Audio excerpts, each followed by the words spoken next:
Greetings, Alexander Mazzone here. This is going to be the July reading for the astrological sign of Aries.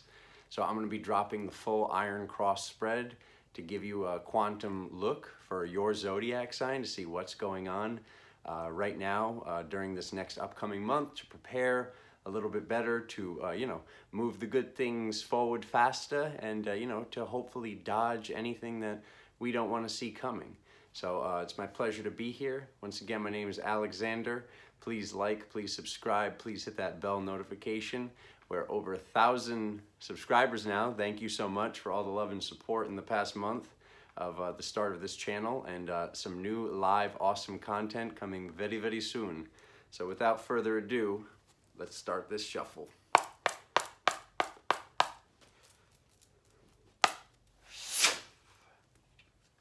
Thank you all so much for being here. Thank you for all the loving comments and support.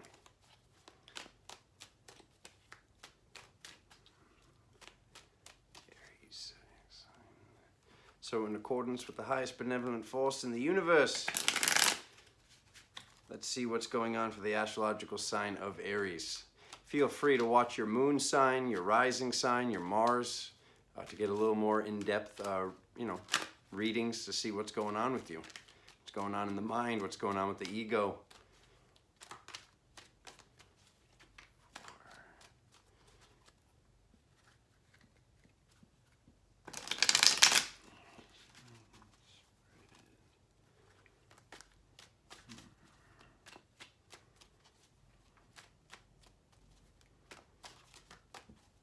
Okay, oh, that's it. All right.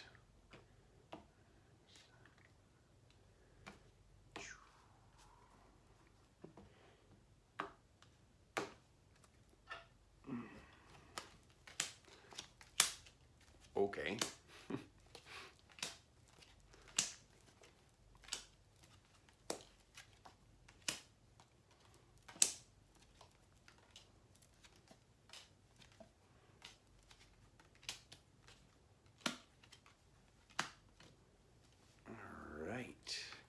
So whatever's happening is going to be happening quick there, Aries. We got the Knight of Swords at the bottom of the deck. I'm actually going to take a moment to look over all of this. This looks like a lot to do. Okay.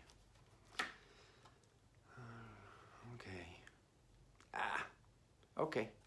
So we're going to start off right here.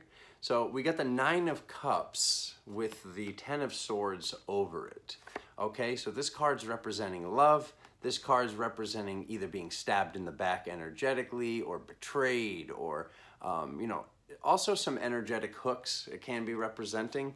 But from what I see after this, this is basically showing, because we go from the love card to the stabbed in the back and then to the emotional card. I should hold these up on this side.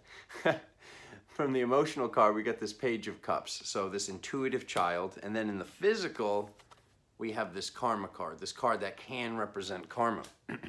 So when I see this, it's almost basically saying like something's going on with the inner child and there needs to be some sort of forgiveness. Forgiveness to self, forgiveness to others. This actually was in some of the weekly readings in June as well that I do on Facebook. So this is coming up for this zodiac sign. If you want to move forward and you want to get what you want to get, like, going forward in life, under this sign, basically what we're seeing is, as much as it might not be easy, forgiving basically these past lovers or these past circumstances, things with family, whatever's taken place. So anywhere we feel betrayed or that we betrayed others, basically physically stopping the wheel ourselves. Because it's going to the wheel and then it's going back to more children cards. So this is from the past, so from childhood, because the fifth location represents the past. Now these two are connected, okay? Number 6 and number 7 slots are connected. So number 6 is a choice. And then number 7, so 6 and 7 should be read together as a celebration. So Aries is choosing to celebrate, but this is what's required. What's required is, and it's not a self-worth thing, it's really basically, something's out of alignment with our own subconscious mind. Our own subconscious mind under this sign is I did this thing, do I deserve this? Because that's what the wheel represents, is do we deserve what we're getting right now? And for some of you, a lot of you, I'm getting that the wheel has completely stopped. So like knowing that this isn't really a requirement anymore, that to live under this, guise of, I've done this thing wrong, so then I'm going to have this done back onto me. It's not the case. So moving on from there, we get to the Temperance card under the section of the reading, which is how others are viewing you. So this is awesome. Others are viewing you as this angelic force this upcoming month. So if they're viewing you like that, just be prepared for them to maybe try to keep you on the phone, try to ask you questions, try to say, oh, this is going on, what do I do? And you have every right to do that, but just, I wouldn't deal with passive aggression. Sometimes when somebody's viewed as the angelic, like they can kind of get pushed around by the people that are being viewed as dragons that month. So just don't let these people push you around with your time. Just, you can be very adamant, I've got to go. Like you go to get off the phone and they're like, you'd be like, oh, sorry, like I love you, I can call you back later, I really gotta go right now. Boom, click, that's it. You don't have to feel like you're, and then you get off the phone and you feel drained.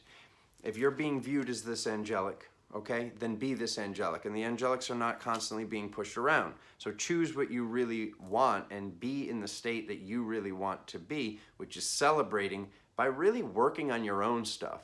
Either sitting in meditation, thinking about the things you've done.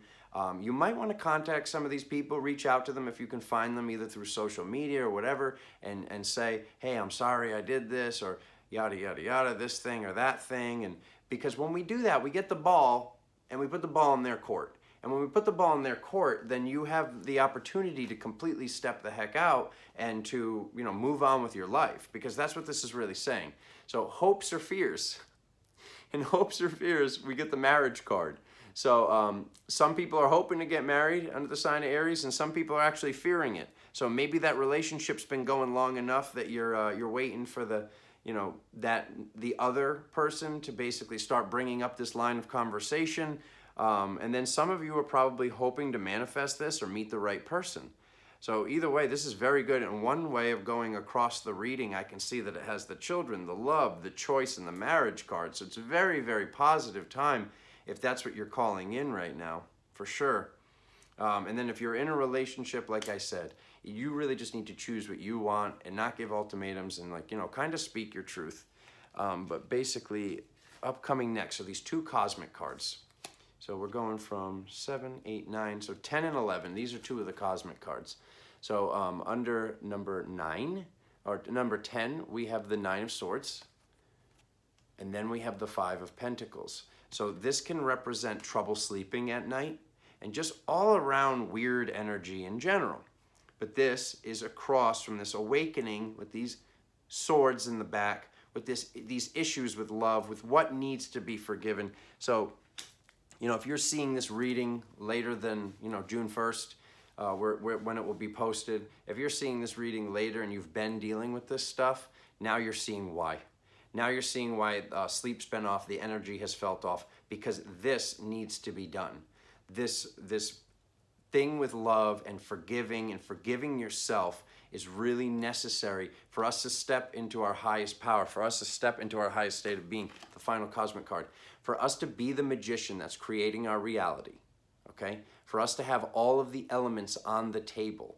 It's required that you forgive these things and forgive whoever stabbed you in the back. A lot of times, people are having trouble forgiving somebody, or they're actually even worse. They're like hoping something bad will happen, or hoping they'll get theirs, or this or that.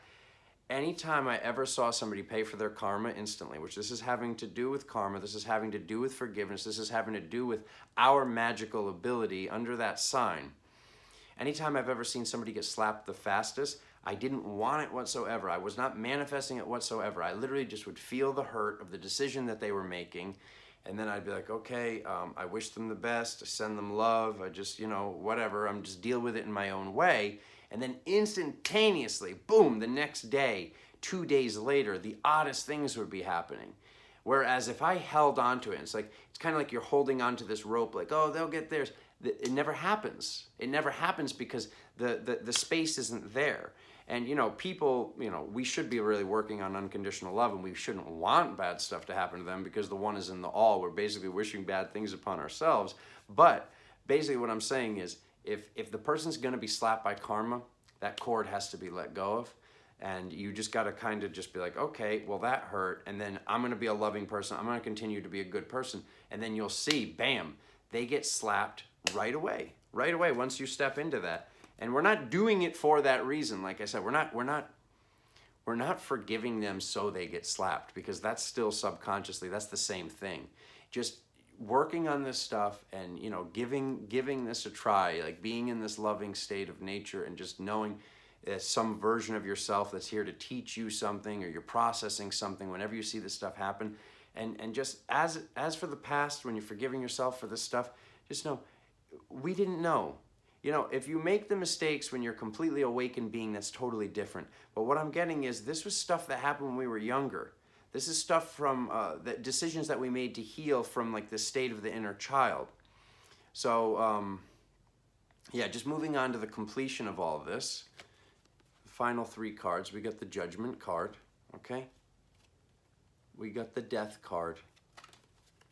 And then we got this awesome card with the House on the Hill. So what does this say? Awakening from transformation, death of the old way, to have the finer things in life. This is this wine-drinking goddess who has the house up on the hill, okay? This is about the finer things in life. So what an awesome card to represent your entire reading. What an awesome card to basically finish it all off and be the future timeline. You've got the Magician in the final cosmic, the most important one. So what do you want to create? Having all the elements on the table, and then how to attain the finer things in life. This is what's required. What's required is forgiveness, like I said. What is required is you not letting others drain you, and just celebrating like you truly want to. And that is done from this transformation, from this ascension process, from this awakening that takes place. So I thank you guys so much. Once again, I'd love if you'd hit that like button, that subscribe button, that bell notification. I am Alexander. I will see you very, very soon for your romance readings. Those will be up on the 14th to the 15th this month. Also going to be for your individual zodiac sign. Thank you so very much. I'll see you guys soon.